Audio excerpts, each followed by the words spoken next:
Hello students, how are you everyone. तो चलिए आज हम करते हैं प्रश्नावली 12.2 से स्टार्ट। ठीक है, तो पहला क्वेश्चन क्या है। सबसे पहले तो दे रखा है कि जब तक अन्यथा न कहा जाए पाई का मान हमें कितना लेना है, 22/7 ही लेना है। ओके, तो क्वेश्चन क्या है हमारा कि एक ठोस एक अर्धगोले पर खड़े एक शंकु के आकार का है। अर्धगोले पर खड़े एक शंकु के आकार का है। सबसे पहले क्या कह रहा है क्वेश्चन कि अर्धगोले पर खड़े एक शंकु के आकार का, यानी पहले अर्धगोला बनाएंगे फिर उसके ऊपर शंकु रखेंगे। ये हो गया अर्धगोला और ये अर्धगोले पर बना दिया एक शंकु। ठीक है, यही है क्वेश्चन कि एक ठोस एक अर्धगोले पर खड़े एक शंकु के आकार का है जिनकी त्रिज्याएं 1 सेंटीमीटर है। इसकी त्रिज्या क्या दे रखी है हमें, 1 सेंटीमीटर। 1 सेंटीमीटर यहां से लेकर यहां तक। ठीक है, जिनकी त्रिज्याएं यानी शंकु और अर्धगोला दोनों की त्रिज्याएं क्या है, 1 सेंटीमीटर है तथा शंकु की ऊंचाई उसकी त्रिज्या के बराबर है। शंकु की ऊंचाई, ये क्या है, शंकु की ऊंचाई, और क्या दे रखी है कि इसकी त्रिज्या के बराबर है, यानी ये दूरी क्या है, 1 सेंटीमीटर की है। त्रिज्या कितनी है, 1 सेंटीमीटर है और शंकु की ऊंचाई त्रिज्या के बराबर दे रखी है, तो कितनी होगी, 1 सेंटीमीटर ही होगी।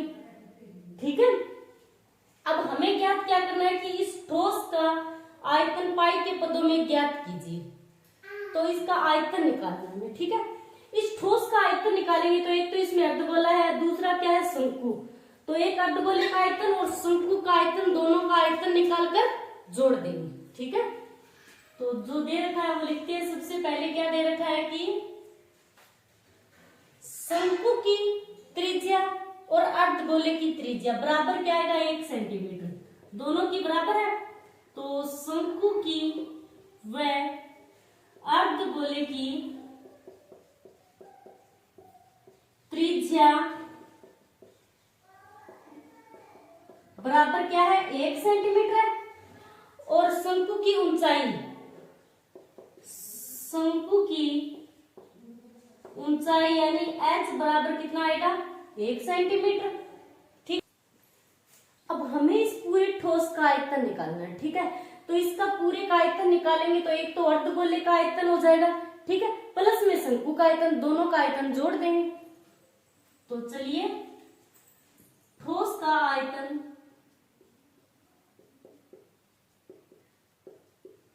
बराबर अर्धगोले का आयतन प्लस में किसका जोड़ेंगे, प्लस में शंकु का आयतन।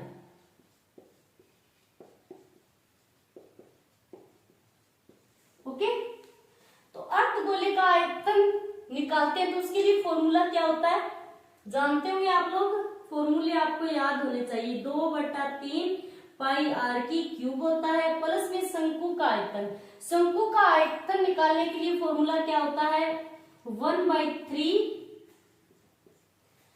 पाई आर स्क्वायर एच। ठीक है, अब कॉमन क्या आ रहा है इसमें, जो कॉमन आ रहा है वो कॉमन ले लेते हैं। सबसे पहले तो कॉमन आएगा इसमें 1/3 पाई आर स्क्वायर, यही आएगा कॉमन। तो अब अंदर क्या बचेगा, इसमें से 1/3 बाहर कॉमन ले लिया हमने, तो अब अंदर क्या बचा, 2 पाई भी कॉमन ले लिया है तो 2r बचेगा। ठीक है, प्लस में 1/3 पाई आर स्क्वायर कॉमन है तो प्लस में बचेगा यहाँ पर h। अब इसमें मान रख दो 1/3। अब क्वेश्चन क्या कह रहा है कि इस ठोस का आयतन पाई के पदों में ज्ञात कीजिए। हमें आंसर किस में निकाला है, पाई के पदों में, तो हम पाई का मान नहीं रखेंगे। ठीक है, पाई की जगह पाई रहने दो, 1/3 पाई। अब r की जगह क्या लिखेंगे, r यानी त्रिज्या कितनी है, 1 सेंटीमीटर, तो 1 की स्क्वायर लिख दो। ठीक है, 2r यानी 2 × r का मान क्या है, 1 है तो 1 लिख दो, प्लस में h भी 1 है, 1 ही है।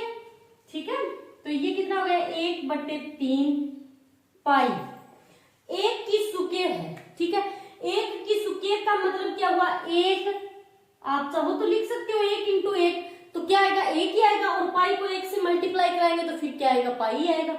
ठीक है, तो पाई लिख दिया मैंने। अब 2 को 1 से गुणा कराएंगे तो 2 प्लस में 1।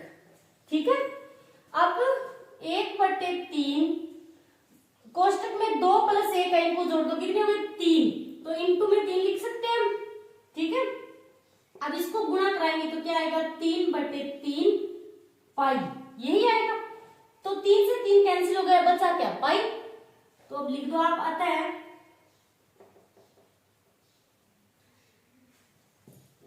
अतः इस ठोस का आयतन बराबर क्या है पाई सेंटीमीटर क्यूब, ठीक है। घन सेंटीमीटर क्यों आएगा, क्योंकि ये आयतन है। तो ये हो गया हमारा पहला क्वेश्चन। चलिए अब करते हैं इसका दूसरा क्वेश्चन। दूसरा क्वेश्चन क्या है कि एक इंजीनियरिंग के विद्यार्थी रचेल से एक पतली एल्यूमिनियम की शीट का प्रयोग करते हुए एक मॉडल बनाने को कहा गया, जो एक ऐसे बेलन के आकार का है जिसके दोनों सिरों पर 2 शंकु जुड़े हुए हैं। किस प्रकार का मॉडल है, एक बेलन के आकार का है, ठीक है। और बेलन के दोनों सिरों पर क्या लगे हुए हैं, जिसके दोनों सिरों पर 2 शंकु लगे हुए हैं, ठीक है। तो ये तो हो गया बेलन। अब बेलन के दोनों सिरों पर शंकु लगे हैं, ठीक है, शंकु जुड़े हुए तो शंकु लगा दो। एक तो ये हो गया और एक इस सिरे पर शंकु, ठीक है। अब आगे क्वेश्चन क्या कहता है, दोनों सिरों पर 2 शंकु जुड़े हुए हैं, शंकु जोड़ दिए हमने, ठीक है। इस मॉडल का व्यास 3 सेंटीमीटर है। इस मॉडल का व्यास क्या दे रखा है, यहां से लेकर यहां तक की दूरी 3 सेंटीमीटर, ये इतनी दूरी है, ठीक है। यहां तक ये दूरी कितनी है 3 सेंटीमीटर, और इसकी लंबाई 12 सेंटीमीटर है। इस पूरे की लंबाई कितनी दे रखी है हमें 12 सेंटीमीटर है पूरे मॉडल की, ओके। यदि प्रत्येक शंकु की ऊंचाई 2 सेंटीमीटर, प्रत्येक शंकु की ऊंचाई, अब ये तो व्यास हो गया, अब प्रत्येक शंकु की ऊंचाई दे रखी है हमें 2 सेंटीमीटर यहां से लेकर यहां तक, और इसी प्रकार इस शंकु की यहां से लेकर यहां तक कितनी दे रखी है 2 सेंटीमीटर, ठीक है। दोनों शंकुओं की प्रत्येक शंकु यानी 2 शंकु लगे हुए, तो दोनों शंकुओं की ऊंचाई कितनी दे रखी है 2 सेंटीमीटर। तो रचेल द्वारा बनाए गए मॉडल में अंतर्विष्ट हवा का आयतन ज्ञात कीजिए। अब हमें क्या करना है कि ये जो मॉडल बनाया है इसमें कितनी हवा भरी जा सकती है, यानी हवा का आयतन निकालना है हमें, ठीक है। तो हमें जो दे रखा है वो लिख लेते हैं। सबसे पहले बेलन व शंकु दोनों का व्यास क्या है, बराबर है, तो लिख दो आप बेलन एवं शंकु का व्यास कितना है 3 सेंटीमीटर। अब जितना शंकु का व्यास है उतना ही बेलन का व्यास है, ठीक है। त्रिज्या कितनी होगी, बेलन की त्रिज्या बराबर क्या होगी शंकु की त्रिज्या, शंकु की त्रिज्या तो 3/2 यानी 1.5 सेंटीमीटर होगी त्रिज्या, ठीक है। ये त्रिज्या कितनी होगी, यहां से लेकर यहां तक 1.5 सेंटीमीटर यहां से, ठीक है, इतनी त्रिज्या। अब और हमें क्या दे रखा है, हमें निकालना है इसमें कितनी हवा भरी जा सकती है, आयतन निकालना है, इस मॉडल का आयतन निकालना है, ठीक है। कि इस मॉडल में कितनी हवा भर सकते हैं उसका आयतन कैसे निकालेंगे। तो इसमें एक तो हो गया बेलन का आयतन, ठीक है, एक तो बीच में बेलन है और 2 शंकु है, तो बेलन का आयतन प्लस में 2 शंकुओं का आयतन, ठीक है। तो शंकु की आयतन हम निकालेंगे तो उसका फॉर्मूला क्या होता है 1/3 पाई आर स्क्वायर एच। तो शंकु की ऊंचाई तो हमें दे रखी है 2 सेंटीमीटर, ठीक है। अब बेलन का फॉर्मूला क्या होता है, बेलन का आयतन निकालने का कि पाई आर स्क्वायर एच, यही होता है। तो एच हमें पता ही नहीं, बेलन की ऊंचाई कितनी है वो हमें निकालनी होगी। बेलन की ऊंचाई h1 लिख लेते हैं, ठीक है। तो बेलन की ऊंचाई कितनी होगी, ये पूरे जो मॉडल है उसकी लंबाई कितनी है 12 सेंटीमीटर है, ठीक है। पूरे की 12 सेंटीमीटर है तो उसमें एक तो बेलन हो गया, ठीक है। अब 2 शंकु हो गए, इसमें शंकु की 2 सेंटीमीटर, फिर इस शंकु की 2 सेंटीमीटर। यदि हम 12 सेंटीमीटर में से दोनों शंकुओं की जो ऊंचाई है वो घटा देंगे तो हमें बेलन की ऊंचाई मिल जाएगी। ठीक है, तो हम क्या करेंगे, बेलन की ऊंचाई बराबर 12 माइनस 2 माइनस 2, यानी 12 में से 2 और 2 दोनों की घटा दी हमने। ठीक है, तो कितनी आ जाएगी यहाँ पर 8 सेंटीमीटर। तो ये जो ऊंचाई है, ये बेलन की ऊंचाई कितनी मिल गई हमें, 8 सेंटीमीटर, यहां से लेकर यहां तक। ठीक है, और शंकु की ऊंचाई तो हमें दे रखी है, शंकु की ऊंचाई h2 मान लेते हैं। ठीक है, कितनी दे रखी है हमें, 2 सेंटीमीटर। अब इस ठोस में हम क्या करेंगे, हवा का आयतन हमें निकालना है। ठीक है, तो लिख दो कि मॉडल में हवा का आयतन बराबर क्या करेंगे, एक तो बेलन का आयतन, बेलन का आयतन प्लस में 2 शंकुओं का आयतन,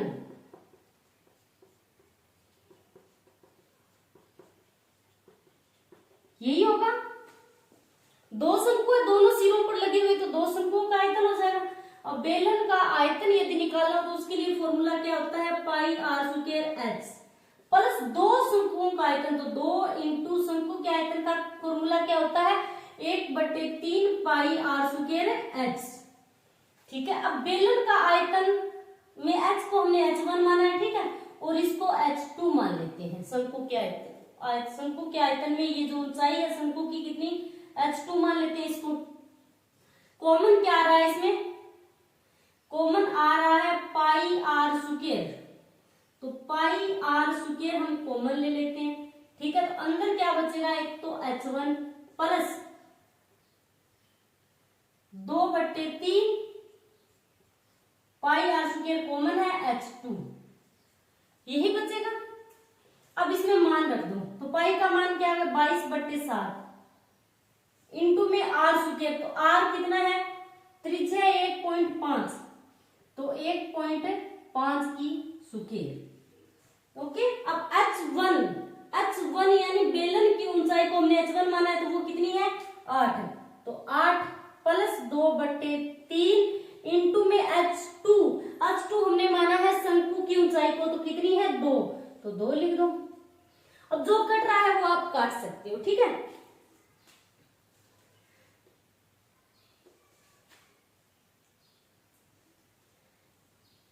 पहले आप इसको लिख दो कि 22/7 इंटू में 1.5 की स्क्वायर है, इसको खोल दो। ठीक है, तो 1.5 इंटू में 1.5 पॉइंट हटा दो, तो बटे में क्या आएगा, 10। ठीक है, और गुणा में क्या है, 8 प्लस 2/3, तो आप इसको गुणा करा दो। ठीक है, तो 2 दूनी 4, 4/3 हो जाएगा ये। अब ये कटेगा, 5 दिया 15, और ये भी कट जाएगा, और ये कटेगा तो 11। ये जो बचा है वो लिखते 11 इंटू में 3 इंटू 3, और बटे में क्या है, 7 और 2। ठीक है, 14 भी लिख सकते हो, या 7 इंटू में 2 लिख दो एक बार। अब ये अंदर क्या है, 8 प्लस 4/3 है। ठीक है, तो हम इसका नीचे वाली संख्याओं का लघुत्तम ले लेंगे, तो कितना आएगा, 3, और 3 में 1 का भाग देंगे तो क्या आएगा, 3 को 8 से गुणा करवाएंगे फिर। ठीक है, तो कितना आएगा, 24 प्लस 3 का 3 में भाग दिया, तो 1 और 1 को 4 से गुणा करवाने पर कितना आएगा, 4। तो ये आ गया, 11 को 3 से गुणा करवाया तो 33, और फिर 33 को 3 से गुणा करवाएंगे तो 99/14 इंटू में 24 में 4 जोड़ दो, 28/3।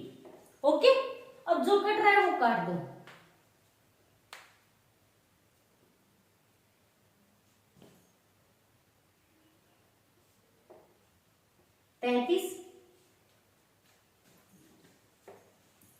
अब 14 दूनी 28, तो क्या बचा है, 33 इंटू में 33 को 2 से गुना करवाएंगे तो क्या आएगा 66 और सेंटीमीटर की क्यूब, घन सेंटीमीटर आएगा, आयतन पूछ रखा है तो ठीक है। तो अब आप लिख दो कि अतः मॉडल का आयतन बराबर क्या है 66 सेंटीमीटर की क्यूब। ओके